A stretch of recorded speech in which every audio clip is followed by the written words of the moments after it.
Hi, I'm Kathy Rafferty, the pastor at Memorial United Methodist Church here in Gladstone, Michigan. The best thing for being sad is to learn something. Advice from Merlin the Wizard in The Once and Future King by T.H. White. The best thing for being sad is to learn something. I used that quote in the first one of these checking in with the pastor videos back in March, just after we closed the building. And my, oh my, haven't we all learned a few things since then?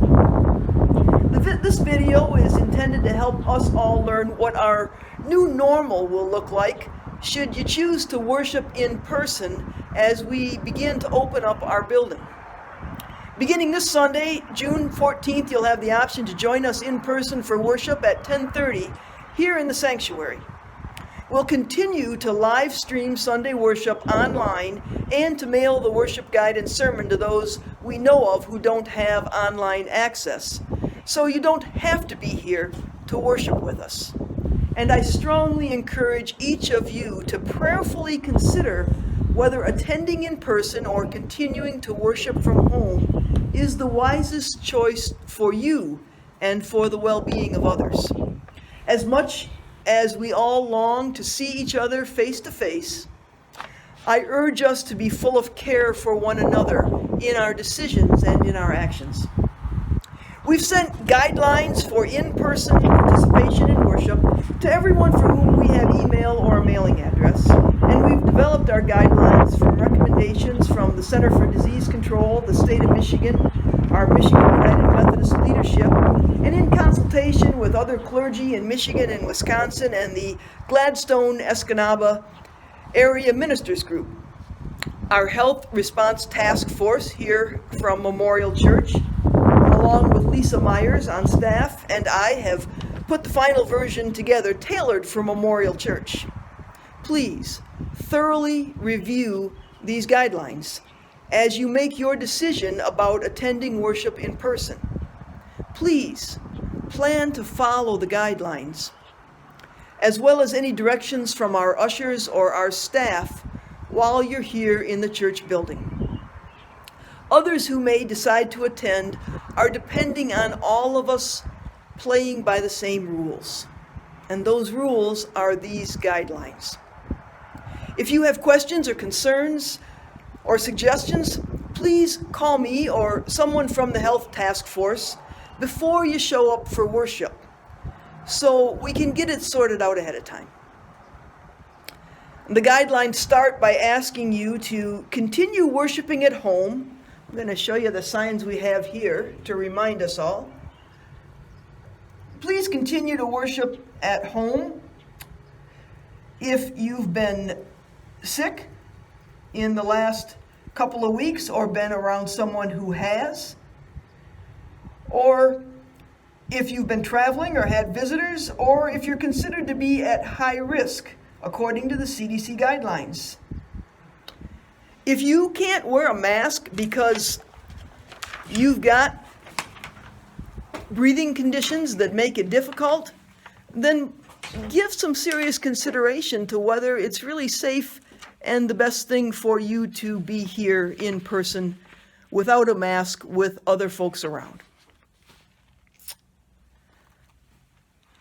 So if you do decide to join us for in-person worship on Sunday, we're asking that you plan to be here for the 10:30 service by not arriving any earlier than 10:15.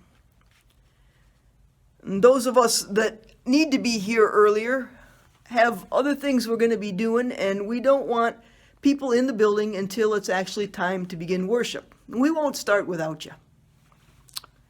Please also wash your hands before you leave home, and if you want to, we've got hand sanitizer here that you can use when you arrive as well. We're also asking that before you come into the building, you put on your face mask. We want the mask to cover your mouth and your nose, like this. You always know you've got a face mask on right when your glasses are totally fogged up and you can't see anymore. But seriously, we do want you to put your mask on, cover your nose and your mouth, as you come up to the building. If you don't have masks, we've got some extras here. We've had some wonderful volunteers making them.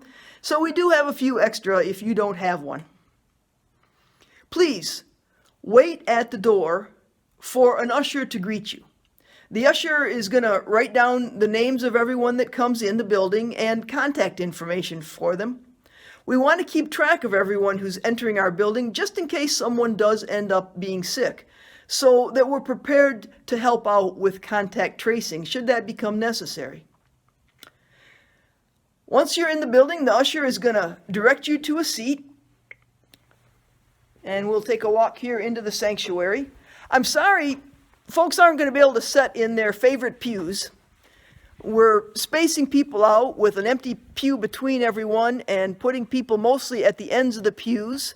You'll be seated in the group that you arrive with from your own household.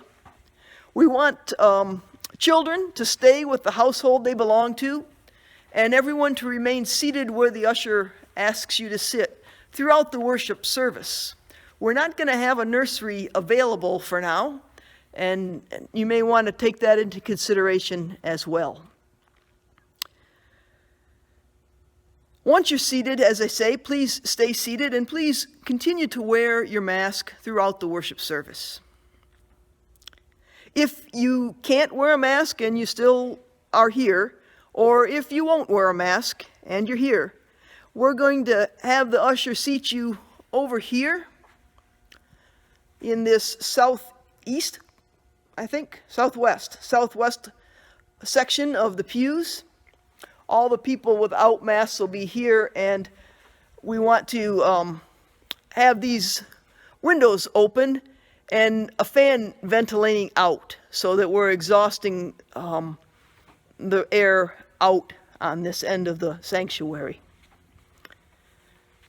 Also, you may be seeing friends or even extended family that you haven't seen in quite a while, and I know it's hard, but please stay where you're seated and remember to keep 6 feet apart from anyone that doesn't live in your household. We'll have to settle for waves and bows and smiling eyes above our masks for a while longer. There will be an offering plate near the sanctuary door, and the square reader is set up. Our preference for now is that folks would continue to give online, contributing through our website or dropping off or mailing checks. We're trying to minimize the work of our volunteer counters, especially when it comes to handling cash. We're going to use the projection screens, and we won't have the congregation singing. There won't be any spoken out loud prayers or responses or anything like that. So we won't have paper bulletins.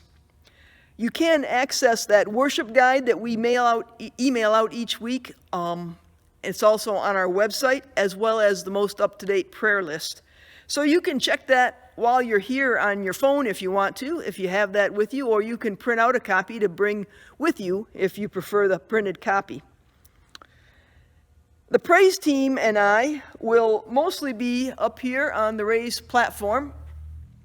We've got our praise team spread out, so there's 6 feet between each of them and about 16 feet between them and where the first folks are going to be seated in the pews, so that when they are singing, there'll be enough distance between. Those of us that are leading worship are going to wear our masks except when we're singing or speaking. And the worship service is going to be a little shorter, probably about 30 minutes, to limit the time that we're in this enclosed space together, breathing each other's air.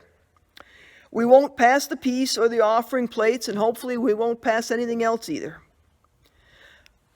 The ushers will direct everyone to leave the sanctuary immediately following conclusion of worship.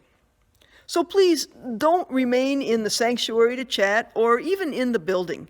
If it's a nice day, we may be able to do some of that socializing outdoors. Drop the page here. All right.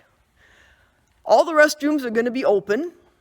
And please be extra considerate of others who may use the same space after you, and please wash your hands. If you bring children, you'll need to supervise them on any trip to the restroom or back out to the car or wherever it is that they think they need to go. The kitchen and the gym won't be open and shouldn't be entered on Sundays for now. I know, this is a long list of please do this and please don't do that. We're going to need to stay alert and help one another learn this new way of being together. My hope is that if we can do this well, we will be able to continue worshiping here in the sanctuary in person. If it turns out it's too tough for us to follow the guidelines, or if the public health situation around us changes, we may need to go back to having just our online options. We're taking one day at a time, doing the best we can together, out of the shared love we have for God and for each other. I realize this won't be quite like it used to be, or not what you may be longing for, but it is what we have for now. And for that, I hope that we can be grateful, because we do have so much, even now. After this first Sunday, returning to in-person worship, our Health Response Task Force will review how things went. If you have questions or comments or suggestions, please do let us know. And if anything changes with the guidelines or our plans, we will let you know. So, thanks for watching. I hope that you will join us for Sunday worship, either here in the sanctuary or online as we live stream at 10:30. After the service, the videos are recorded and still available to watch on YouTube or Facebook. You can get to them through our website. And I hope you'll check back again for the next time I'm checking in with you. Thanks so very much, and God bless you all.